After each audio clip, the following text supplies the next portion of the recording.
Salam, perkenalkan nama saya Justin Langana Dubana, NIM 2221017, Prodi Agribisnis, Fakultas Sains dan Teknologi, Universitas Wirawacana Sumba. Di sini saya akan menjelaskan tentang karakteristik Sumba dan ekonomi lokal. Aspek sosial ekonomi dalam masyarakat Sumba. Aspek sosial ekonomi dibagi menjadi dua, yaitu 1. Karakteristik sosial dan ekonomi. 2. Isu atau masalah sosial ekonomi. Aspek sosial ekonomi. Sosial merupakan komunitas atau masyarakat yang melibatkan interaksi sosial, tradisi, norma, dan nilai-nilai masyarakat. Ekonomi adalah penghimpunan di dalamnya melibatkan produksi, konsumsi, dan distribusi.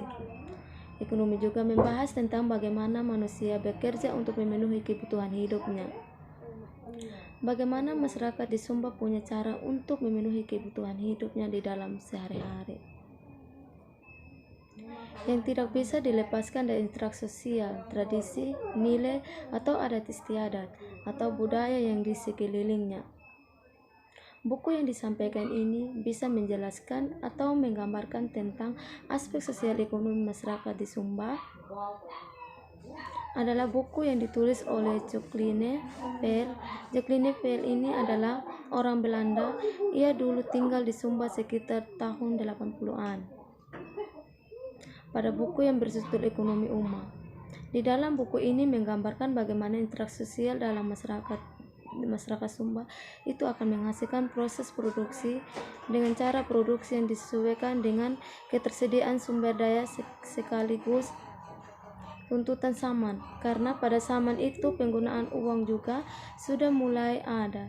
Jadi Sumba pada saat itu bukan ia masyarakat yang terisolasi karena sudah ada perkembangan zaman.